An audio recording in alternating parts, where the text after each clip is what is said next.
La luna entristeció, el sol se apagó, cayó el Salvador del mundo. Su cuerpo en la cruz, su sangre derramó el peso del pecado sobre él.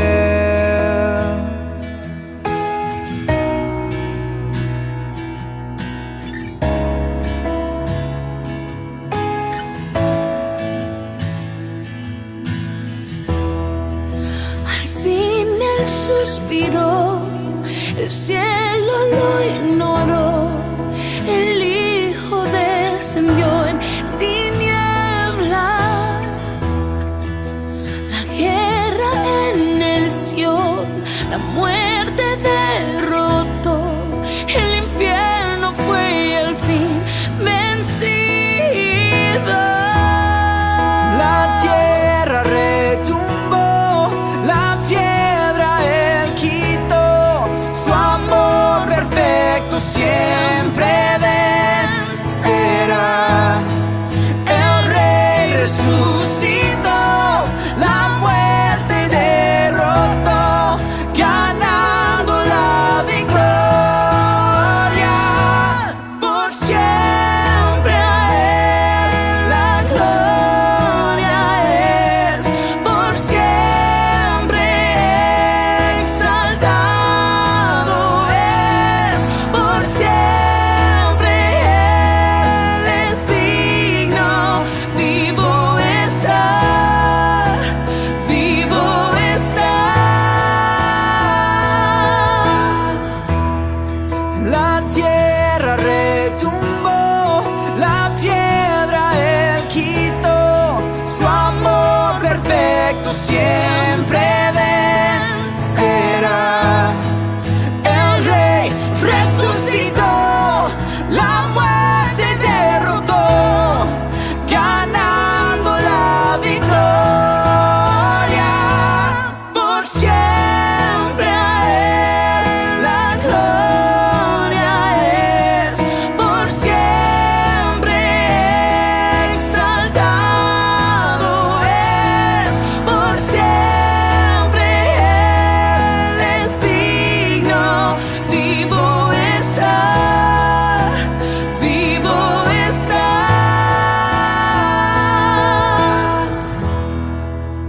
Canto aleluya, canto aleluya, canto aleluya.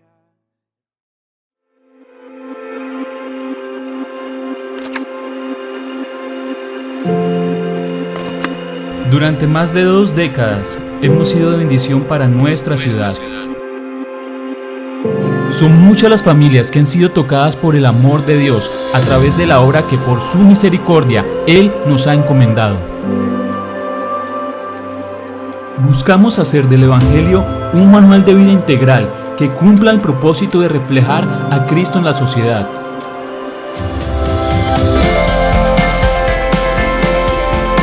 Lo mejor de nuestra iglesia no es lo que comentan del ayer. Lo mejor de nuestra iglesia es el hoy y lo que está por venir.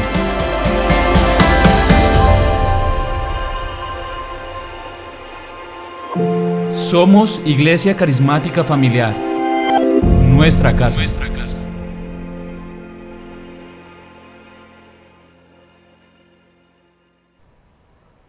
Hola, ¿qué tal? Estamos felices de poder esta mañana estar otra vez con ustedes a través de este medio. Su palabra dice que este es el día que el Señor hizo, por tanto nos alegraremos y nos gozamos en Él. Y quiero leerle lo que dice Lamentaciones capítulo 3, escrito por el profeta Jeremías. Sé que no hemos sido destruidos porque Dios nos tiene compasión. Sabemos que cada mañana son nuevas sus misericordias y su gran amor y su fidelidad también se renuevan. Por eso yo digo, en el Señor confío, Dios lo es todo para mí y los invito a todos a confiar en Dios porque Él es bondadoso. Este es un día para hacer memoria de todas las bondades que el Señor ha tenido para con nosotros, para con nuestra familia. Es el tiempo aún de estar en casa, de estar reunidos allí en nuestra sala, en nuestra habitación, quizás en nuestro comedor, en aquel lugar seguro que Dios ha provisto en cada uno de nosotros, también para buscarles. Sé que a veces estar en este lugar y ver las sillas vacías es difícil para nosotros como líderes, pero sabemos que esto también pasará y que esperamos el momento de poder reunirnos y de poder estar con ustedes. Pero permítame hoy a través de este medio, en este día que el Señor ha hecho, poder orar por ustedes y darle gracias al Señor. Y como este es el primer domingo de iniciar el mes de mayo, pues queremos hoy hacer memoria de aquel sacrificio que Cristo hizo en la cruz del Calvario. Permítame en esta mañana, y sé que todos en casa podemos reunirnos e invitar a todos a hacer esta oración hoy con nosotros de agradecimiento. Señor, te damos inmensas gracias.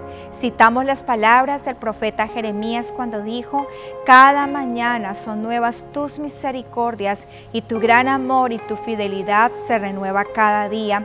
Gracias a esas misericordias no hemos sido consumidos y hoy te damos gracias porque hemos puesto nuestra plena confianza en ti. Gracias por la vida, gracias por bendecir nuestra casa, por tu protección sobre nuestra familia, por tu provisión. Hoy damos gracias por tu salvación, por tu amor y tu gran cuidado. Te bendecimos, Señor, te exaltamos. Este es el día que tú has hecho, por lo tanto nos alegramos y nos gozamos en ti, Señor. Gracias te damos en el nombre de Jesús. Amén y amén. Queremos a continuación invitarles en casa a tener el pan y el vino que representa el cuerpo y la sangre de Cristo. Este es un acto memorable. Aún el apóstol Pablo nos recomienda que debemos participar siempre de él en memoria de Cristo. ¿Cómo olvidar que hace más de 2000 años Jesús dio su vida por nosotros, ocupó tu lugar y mi lugar para darnos salvación y una esperanza enorme, que es la esperanza de la vida eterna? Así que voy a pedirle que con la reverencia que caracteriza hoy nuestra fe, tú puedas en casa con estos dos elementos participar de la cena del Señor. Su palabra dice que yo recibí del Señor lo cual les he enseñado, que en la noche en la cual Jesús fue entregado tomó pan y habiendo dado gracias le dijo al Señor: este es mi cuerpo que por ustedes va a ser entregado. Le dijo a sus discípulos: por lo tanto participen del pan siempre con acción de gracias. Hoy con acción de gracias participamos del pan, haciendo memoria que llevaste todas nuestras enfermedades y por tus llagas fuimos curados. En el nombre de Jesús participa hoy del pan. Amén. Cayó el Salvador del mundo, su cuerpo en la cruz, su sangre derramó el peso del pecado. Dice la palabra de Dios que después de haber cenado levantó la copa y les enseñó a ellos que aquel vino, aquella vid representaba su sangre que sería derramada. Era la sangre de Jesús, el Cordero de Dios, como lo escribe el profeta Isaías, que fue entregado por todos nosotros. Su sangre derramada en la cruz del Calvario limpió nuestros pecados y nos ha dado el regalo maravilloso de tener una vida, disfrutar de su paz. Así que queremos en este día hacer memoria de ese sacrificio, de esa sangre derramada que estableció un nuevo pacto con el hombre y una nueva alianza. Su sangre derramada una vez y para siempre nos daría el perdón de los pecados. Participemos con acción de gracias de la copa.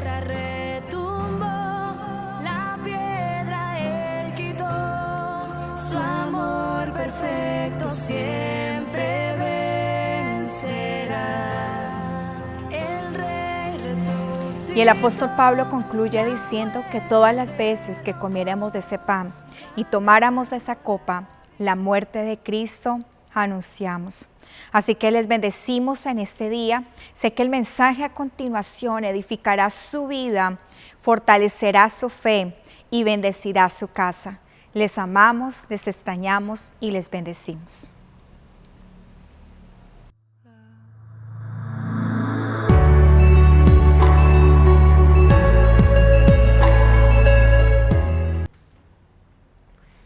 Muy buenos días, una vez más aquí desde nuestra sede norte, Iglesia Carismática Familiar. Somos una familia y bueno, contentos en esta mañana de poder llegar a sus hogares y llevarles una palabra de bendición, y esperamos de que esta palabra obviamente toque los corazones y que sea una palabra de alivio, de renuevo, de fortaleza para nuestras vidas. Creo que este es un buen tiempo y todos los días siempre serán un buen tiempo para adorar y para bendecir al Señor. Y bueno, vengo con una palabra que yo sé que nos va a edificar, nos va a enseñar, pero que sobre todo va a traer un tiempo de refrigerio para nuestras vidas. Así que preparémonos en este momento. Vamos entonces a compartir el mensaje el día de hoy, teniendo la firme esperanza de que esto también pasará. Esto será temporal, así lo creemos, porque la Biblia me enseña que toda tribulación es pasajera, todo tiempo de prueba tiene una fecha límite donde culminará y terminará, y sabemos que por la palabra llegaremos a un buen término. Vamos entonces a compartir el tema en esta mañana, y traigo un tema que he titulado No sé qué hacer.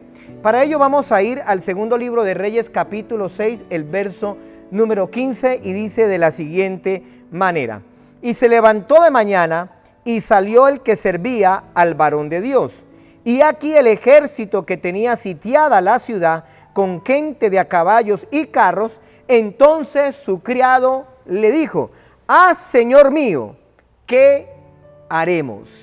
Oremos en esta hora. Señor, te damos gracias por esta palabra que a continuación nos disponemos a compartir, a disertar con tu iglesia, Señor, que se encuentra en casa en este momento. Bendecimos también a los amigos, a todas aquellas personas que en este instante se conectan, Señor, para recibir este mensaje.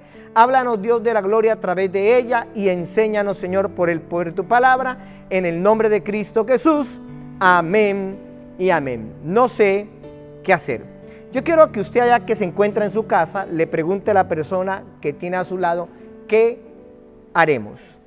Yo no sé cuántas veces nos hemos encontrado en situaciones en las cuales usted y yo no sabemos qué hacer.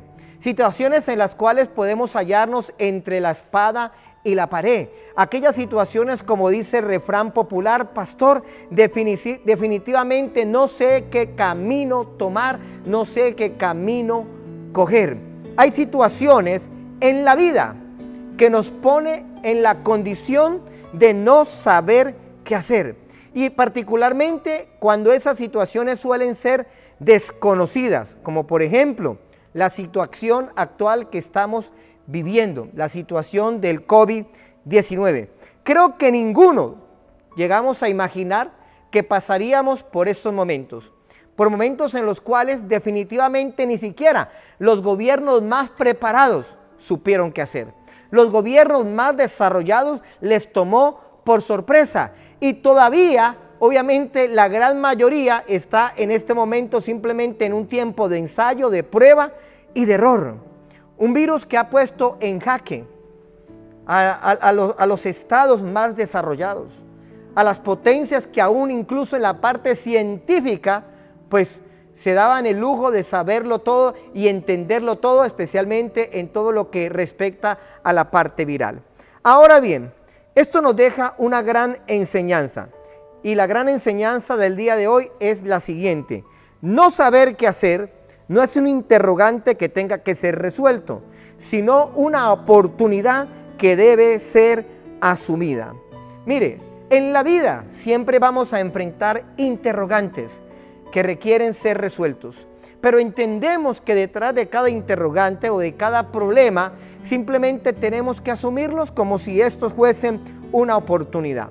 Por eso, a continuación, a través de esta historia, quiero enseñarle 4 cosas muy elementales, pero quiero en este primer punto que voy a desarrollar, que es la historia de Eliseo y los sirios, en el cual voy a desarrollar este tema el día de hoy. La Biblia dice que el rey de Siria tenía guerra con el pueblo de Israel.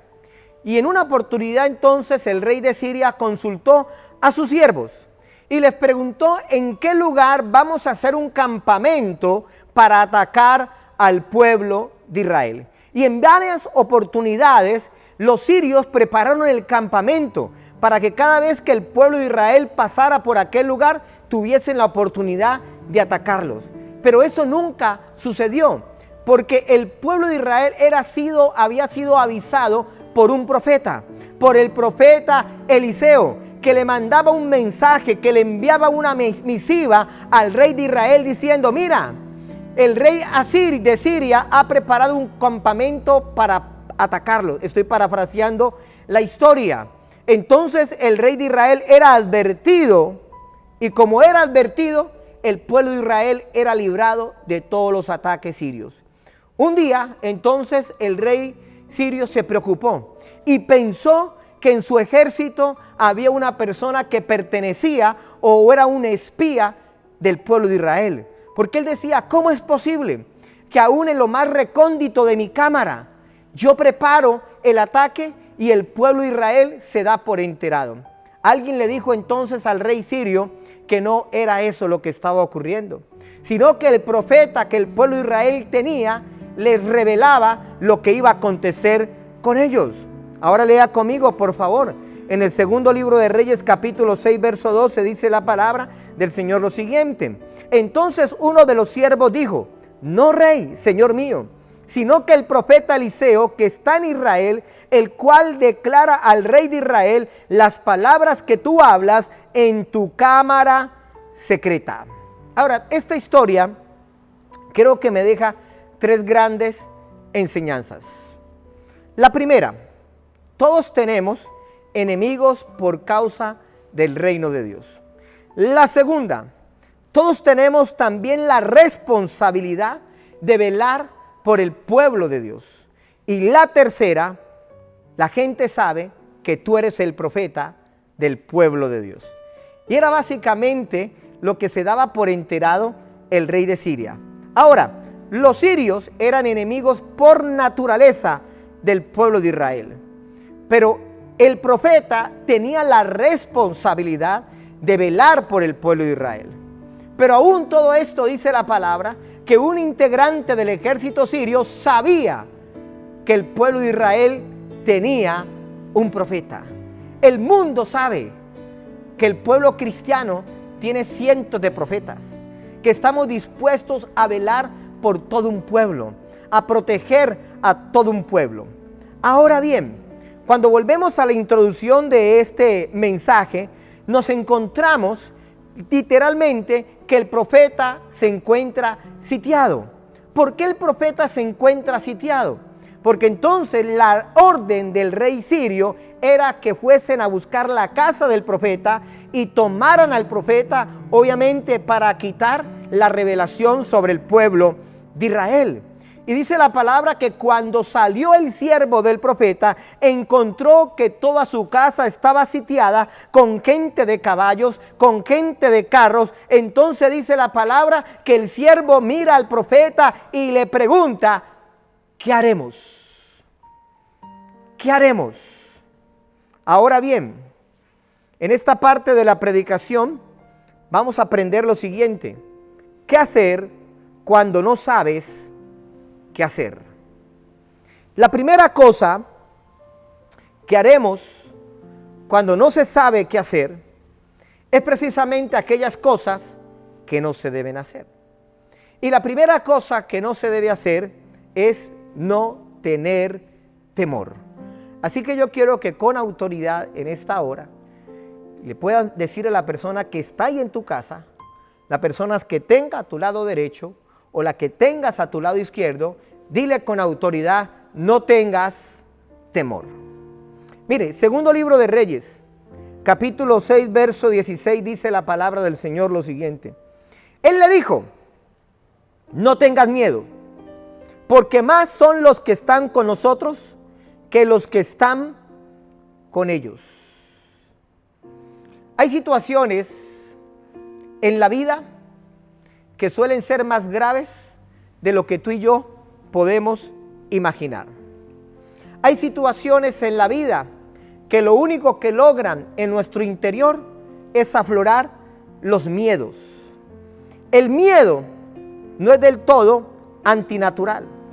Es más, el miedo hace parte de nuestra naturaleza, especialmente cuando nos encontramos frente a situaciones o circunstancias que representen algún peligro para nuestra integridad, como era el caso del siervo Giezi, que al ver el lugar sitiado con gente de caballo, con carros, obviamente tripulados por el ejército sirio, le pregunta al profeta la pregunta que nos hemos formulado en el título de este mensaje: ¿qué vamos a hacer? Y dice la palabra que lo primero que el profeta identificó en su siervo fue el temor. Porque entonces dice la Biblia que el profeta le dice a su siervo: no tengas miedo. Yo quiero informarte lo siguiente: más son los que están con nosotros que los que están con ellos. Entonces aprenda el siguiente principio. El problema no es sentir miedo. El problema es permitir que el miedo te domine. El problema es permitir que el miedo te controle. El problema es permitir que el miedo de alguna manera te condicione. Dice la palabra que el siervo naturalmente sintió temor al ver al ejército sirio haber sitiado el lugar donde ellos habitaban. Y cuando ocurre esto, la gente suele reaccionar. Y yo creo que existen por lo menos 3 reacciones que nosotros tomamos frente al temor o frente a aquellas circunstancias que provocan en nosotros algún miedo. La primera reacción es huir. Cuando la gente siente que hay una amenaza que pone en riesgo su integridad, la gente dice: vamos a huir. La segunda reacción quizás es esconderse para poder protegerse.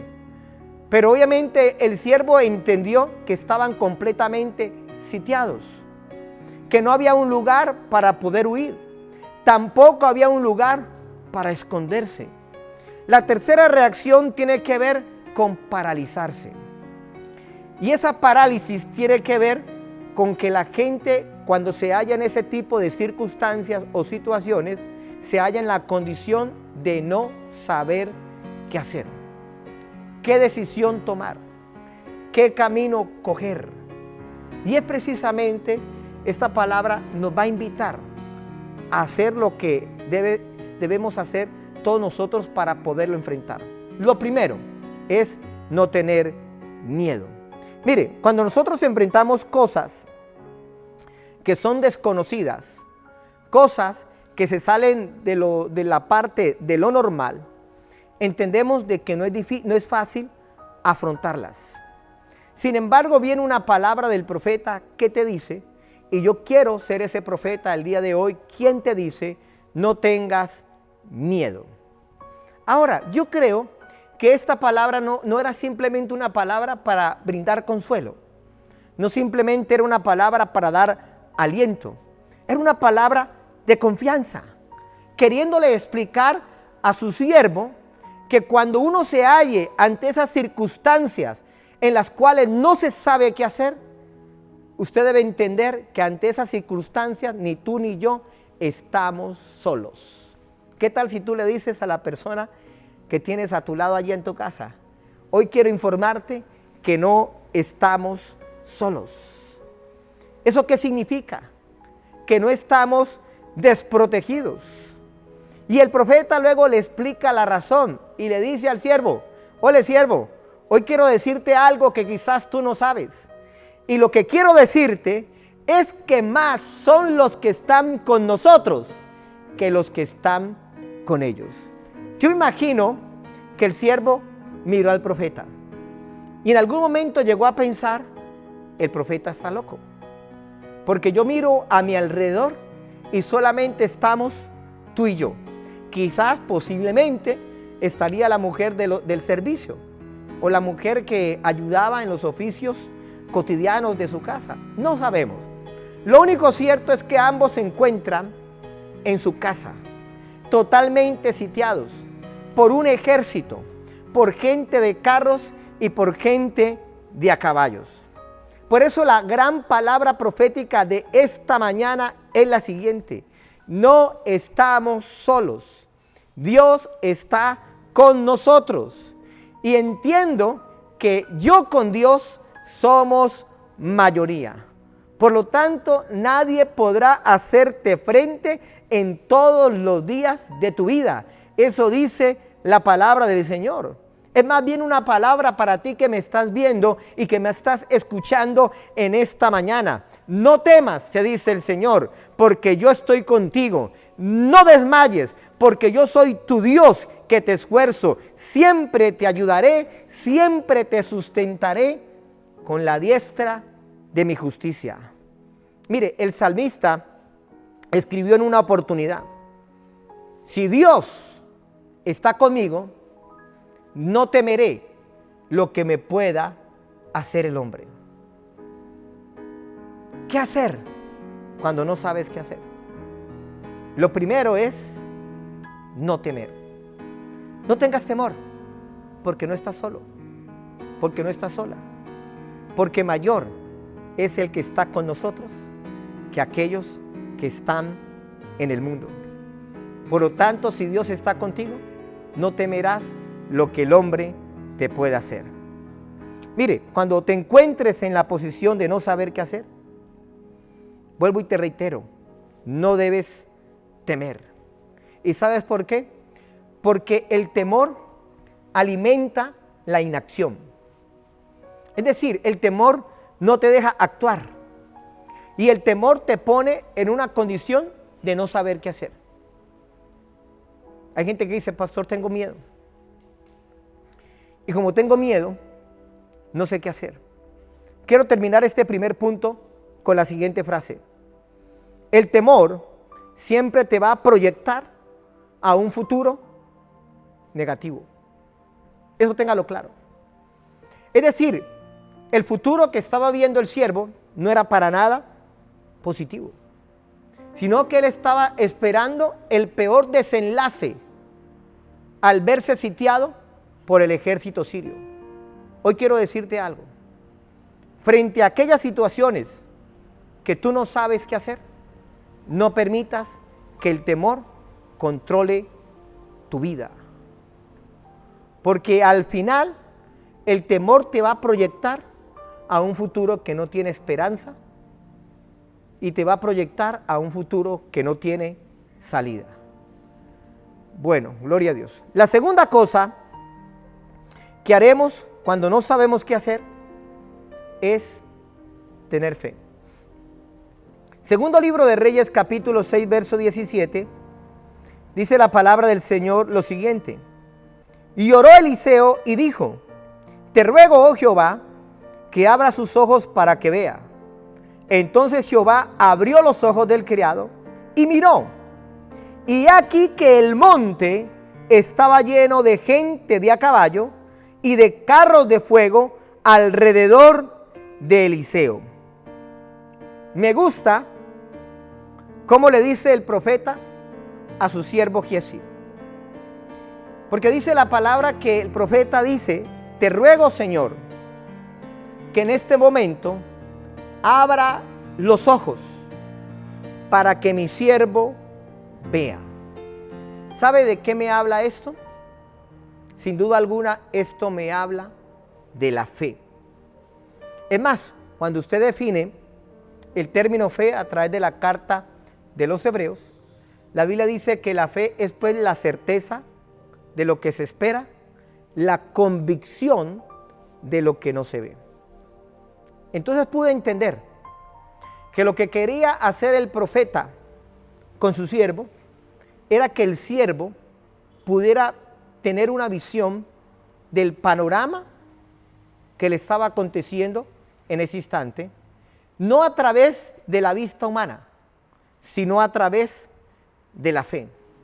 Yo siempre he enseñado a la iglesia que el mayor recurso que tenemos nosotros los cristianos, los creyentes, nuestro mayor recurso se llama la fe.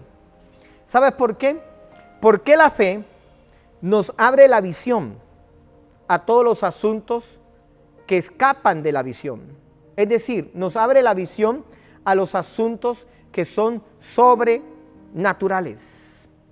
La fe nos permite ver aquellas cosas que no se pueden ver. Es decir, el profeta Eliseo sabía que no estaba solo.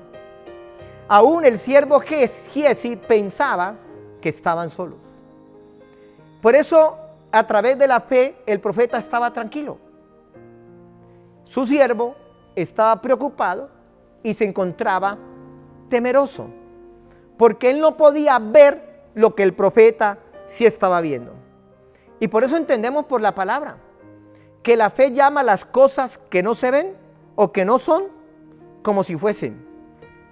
Por eso usted va a encontrar que el apóstol Pablo escribe a la iglesia de Corintios diciendo textualmente que nosotros los creyentes no andamos por vista, es decir, no andamos conforme lo que ven nuestros ojos, sino que nosotros los creyentes andamos por fe. Por lo tanto, el verdadero creyente no anda ni camina por lo que ven sus ojos, sino que el verdadero creyente anda y camina por lo que ve su fe. Por lo tanto, toda circunstancia que suele ser temporal no puede afectarnos, porque no andamos y no dependemos de lo que nuestros ojos ven.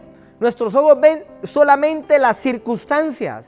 Dependemos de aquellas cosas que no vemos.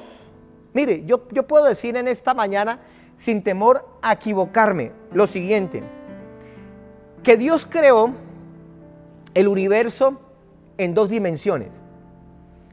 Primero, Dios creó el universo en una dimensión natural. Esa dimensión natural es la dimensión de lo material, es la dimensión de la física, es la dimensión que tú y yo vemos a través de los sentidos o a través de los 5 sentidos: el gusto, el olfato, el tacto, ¿qué más? El oído, la vista. Y obviamente a través de estos sentidos podemos percibir este mundo natural. Pero hay una segunda dimensión con la cual todo el universo ha sido creado. Y es esa dimensión sobrenatural. Esa dimensión donde no la rige la materia ni la física. Esa dimensión que no puede ser percibida a través de la vista humana, sino que tiene que ser percibida a través de la fe. Por eso podemos decir que la fe en el creyente viene a ser como ese sexto sentido. Porque la fe ve aquellas cosas que humanamente tú y yo no podemos ver. Y eso es prácticamente lo que quería decirle el profeta a su siervo. Entonces el profeta ora a Dios: Señor, abre sus ojos. ¿Cuáles ojos? Él no tenía problemas de visión, humanamente hablando, pero tenía problemas en su parte de visión espiritual. Es decir, no tenía la fe suficiente para entender lo que estaba aconteciendo. Por eso yo no estoy de acuerdo cuando la gente, a veces la gente utiliza un refrán refiriéndose al tema de la fe: pastor, hay que tener una fe ciega.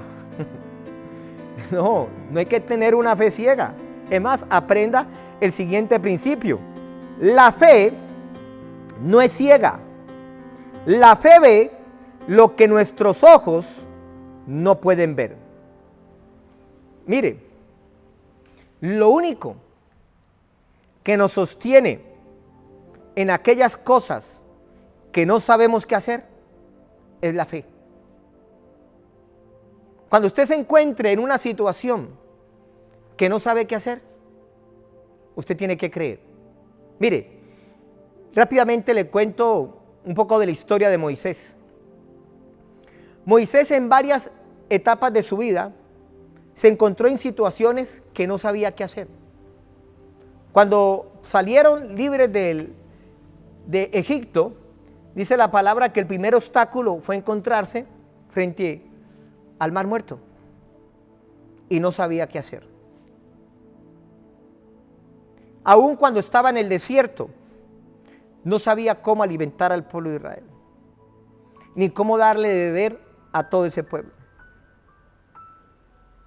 Y hubo momentos en los cuales él no sabía ni siquiera qué camino tomar. Pero aún así dice la carta a los Hebreos que Moisés se sostuvo literalmente como viendo al invisible. Es decir, que en esas situaciones en las cuales tú y yo nos encontramos sin saber qué hacer, lo único que nos puede sostener es la fe. Como le decía al principio, en este instante estamos enfrentados a una situación totalmente desconocida. Situaciones jamás vividas en nuestra experiencia de vida. Situaciones que cuando termine la cuarentena nos vamos a encontrar, pastor, no sé qué hacer. Lo primero, no tengas temor. Lo segundo, necesitas fe.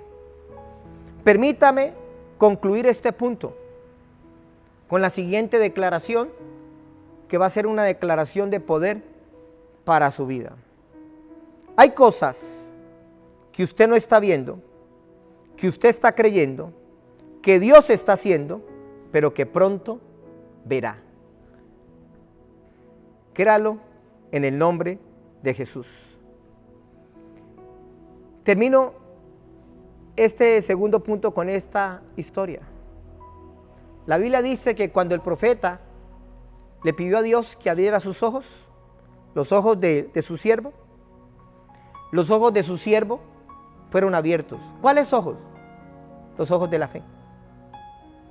Y cuando él vio y sus ojos se abrieron, dice la palabra que vio que el monte estaba lleno de gente de a caballo y de carros de fuego alrededor del profeta Eliseo.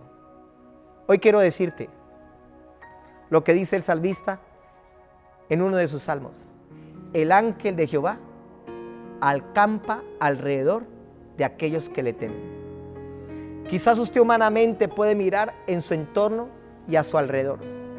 Y usted dice, pastor, pero estoy solo. Hoy quiero decirte, tú no estás solo. Dios está contigo. Y hay carros de fuego a tu alrededor. Dios te está guardando y te está protegiendo. La tercera cosa que haremos cuando no sabemos qué hacer es orar a Dios. Lea conmigo segundo libro de Reyes, capítulo 6, el verso 18. Y luego que los sirios descendieron a él, oró Eliseo a Jehová y dijo, te ruego que hieras con ceguera a esta gente. Y Dios respondió y los hirió con ceguera conforme a la petición de Eliseo. Antes de desarrollar este punto, permítame decirle lo siguiente. El Señor hará contigo conforme tú se lo pidas. Yo no sé si usted lo puede creer en esta hora, pero yo lo creo. Mire, yo sé que usted está allí en casa pensando que todas las soluciones o todas las respuestas que yo le he dado hasta este momento son muy sencillas. Primero, no temer. Segundo, tener fe. Y tercero, orar a Dios. Y quizás usted diría, pastor, yo estoy esperando unas respuestas de mayor peso. Pero aprenda lo siguiente. Dios no es un Dios de respuestas complejas, sino de soluciones posibles. Y cuando usted tiene claro esto, usted va a tener claro de que no es necesario hacerlo complejo para hacerlo posible, sino que es necesario hacer las cosas que son simples para que las cosas sean posibles. Así es como trabaja Dios. El hombre es el que humanamente se complica la vida. Mire, hablemos de un general sirio, Naamán, leproso. Viene a buscar al profeta Eliseo en una oportunidad para que Eliseo levante su mano y haga una oración específica para que él sea sanado de la lepra. Los que conocemos la historia sabemos que ni siquiera el profeta lo atendió, sino que mandó a su siervo Giezi y le envió una razón y le dice a él, Mira, le dice entonces, le dice a Naamán, ve y lávate 7 veces en el Jordán. Y dice la palabra que entonces Naamán menospreció. Y dijo, ¿cómo es posible que yo venga con mi ejército, venga con los presentes y ni siquiera el profeta me atienda y me da una respuesta muy sencilla? Ve y lávate 7 veces en el Jordán. ¿Acaso en Siria, en Damasco, no hay mejores ríos?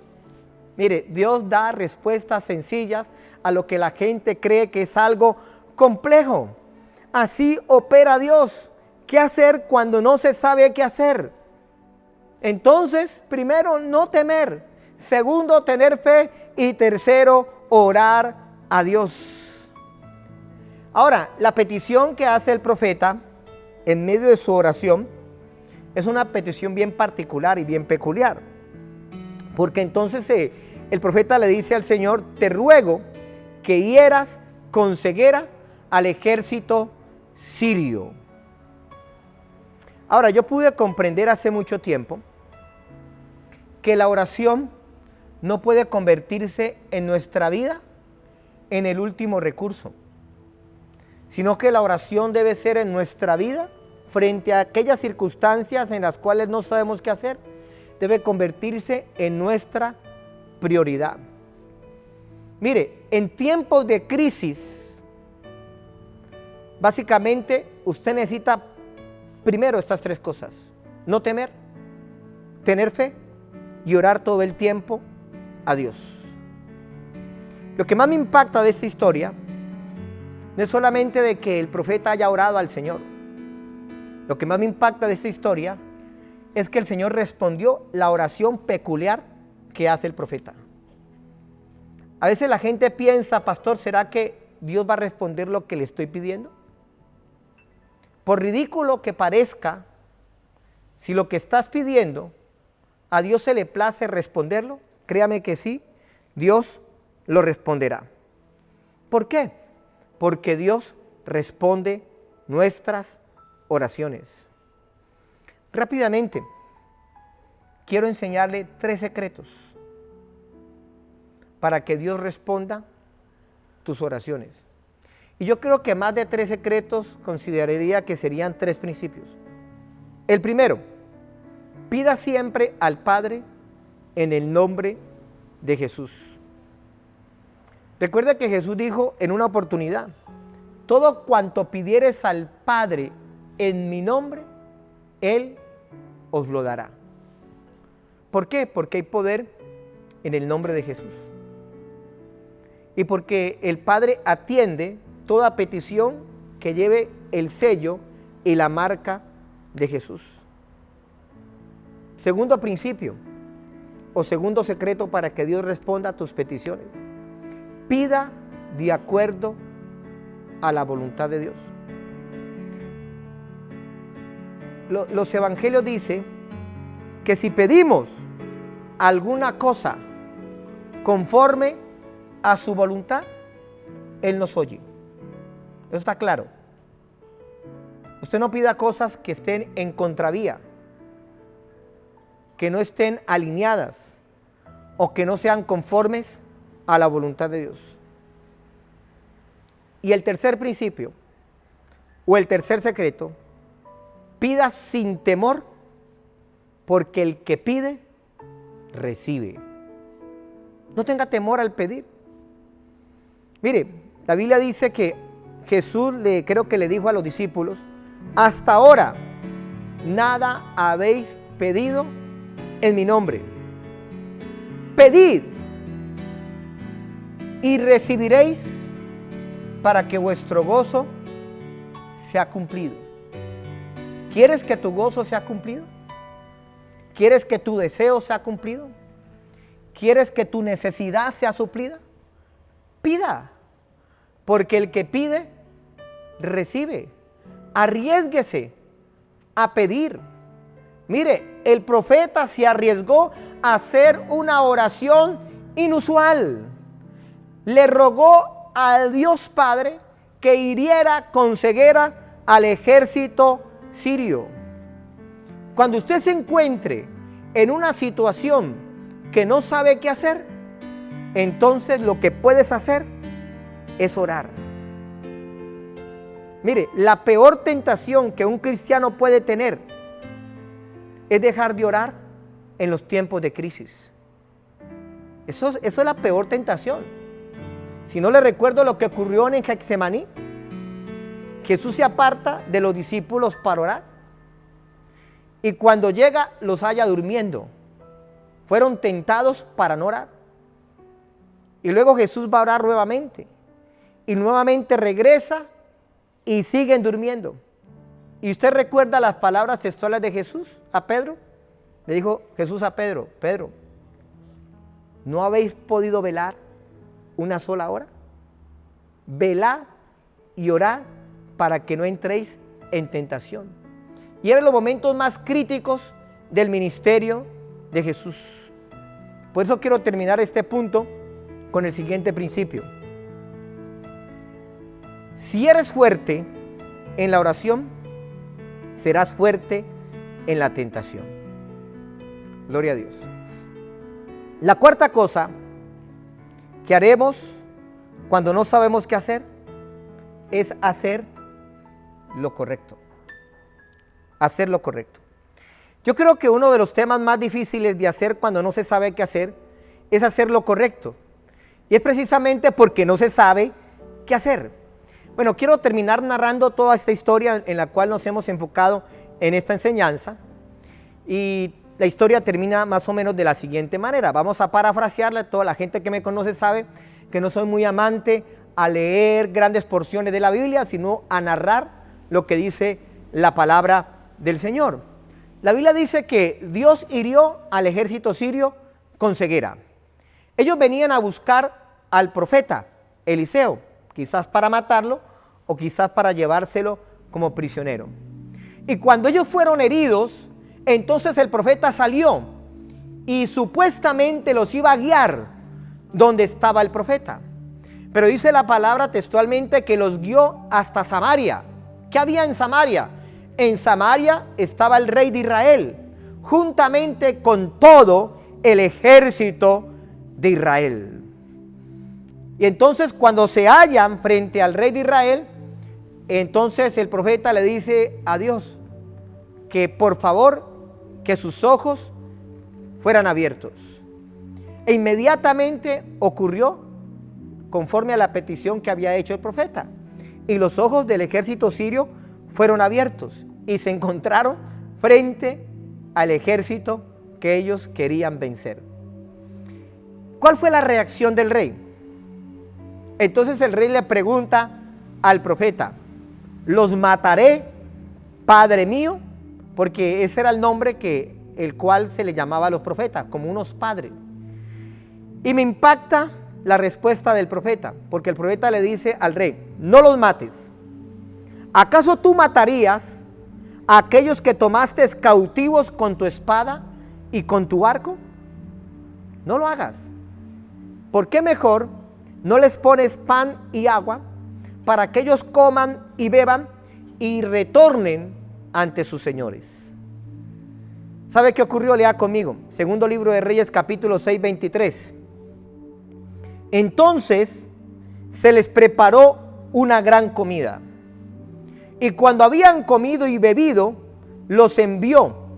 Y ellos se volvieron a su señor. Y me gusta lo que viene a continuación. Y nunca más vinieron bandas armadas de Siria a la tierra de Israel. ¿Sabes cómo se llama eso? Le voy a enseñar en esta hora. Eso se llama hacer lo correcto. Eso se llama hacer lo correcto. Todos nosotros en nuestro interior tenemos una lucha en cuanto a lo que debemos hacer. Y sabemos que esa lucha es una lucha espiritual entre el espíritu y la parte almática del hombre que corresponde a sus emociones. La Biblia siempre nos va a dictar lo correcto. Las emociones nos va a decir lo que es incorrecto. Entonces, le quiero enseñar lo siguiente. Hacer lo correcto no es lo complejo. Lo complejo es saber qué es lo correcto. Se lo vuelvo a repetir. Hacer lo correcto no es lo complejo.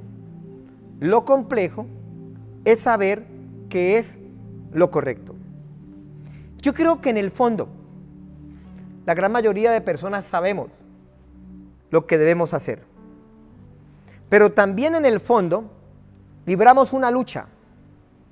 Recuerde que el apóstol Pablo prácticamente desnudó lo que sería esa lucha interna. Porque el apóstol Pablo dice, porque no hago el bien que quiero, sino el mal que no quiero, eso hago.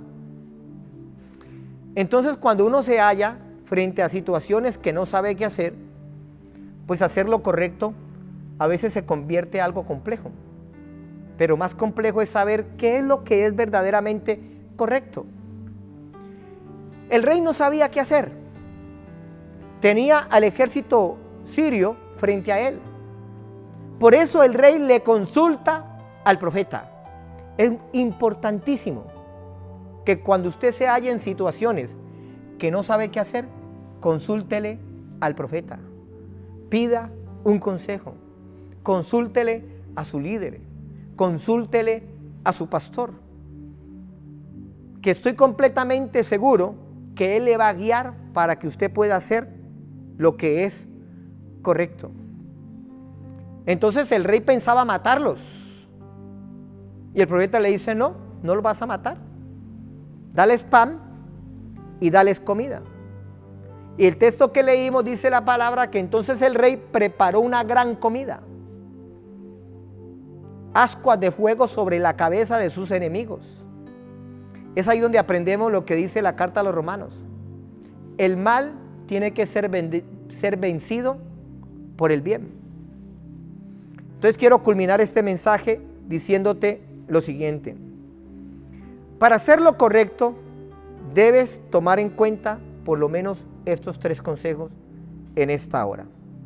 Primer consejo. Para hacer lo correcto, debes tomar las mejores decisiones.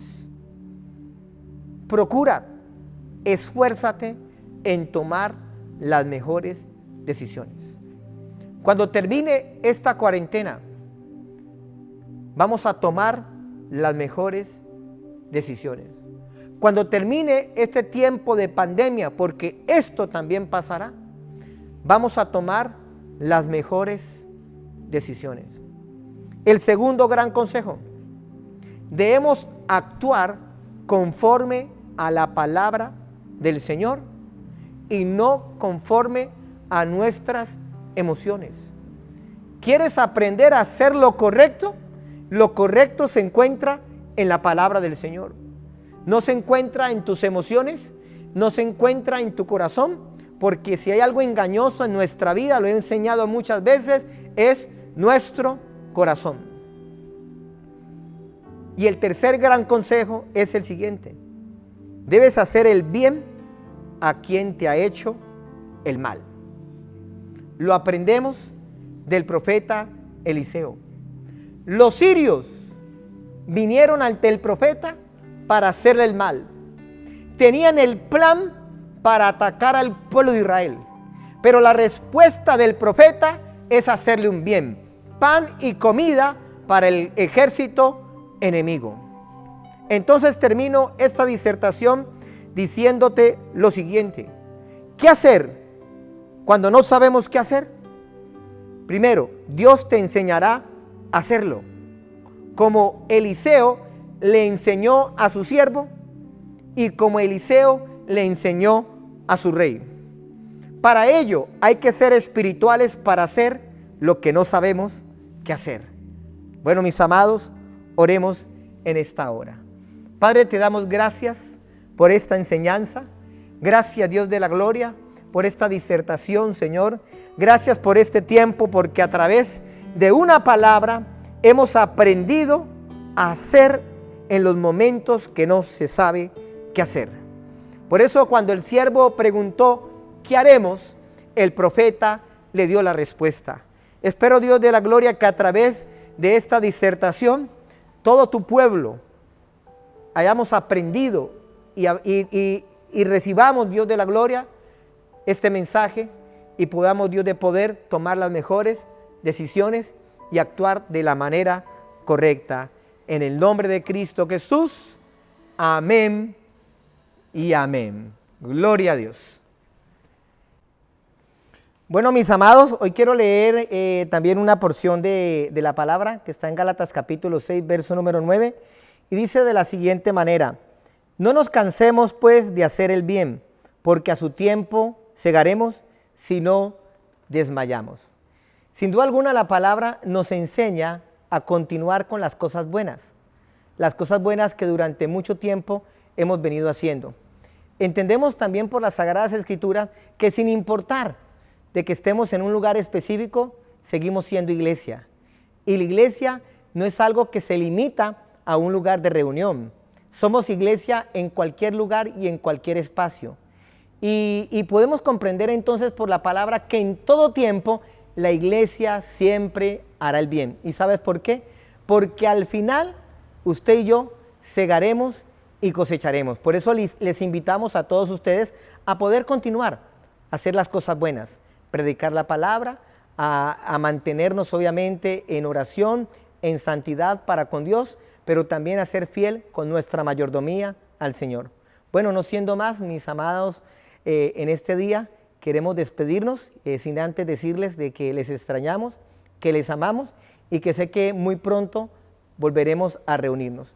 Entonces queremos orar para bendecirte en este tiempo y queremos incluso bendecir tu economía, porque sabemos que si hay algo que ha sido afectado en algunos hogares, quizás no en todos, es la economía. Así que vamos a orar. Padre, en el nombre de Cristo Jesús de Nazaret, en este tiempo, Señor, oramos, Dios de la gloria, por cada familia. Oramos, Espíritu Santo del cielo, por la iglesia que está reunida en cada hogar, Señor, en cada casa. En el nombre de Cristo Jesús de Nazaret, hoy entendemos por tu palabra, Dios de poder, que no debemos cansarnos de hacer el bien, porque a su debido tiempo también segaremos en el nombre de Cristo Jesús. Gracias te damos, Señor. Bueno, no siendo más, nos despedimos y nos veremos en una próxima emisión. Que el Señor les continúe bendiciendo.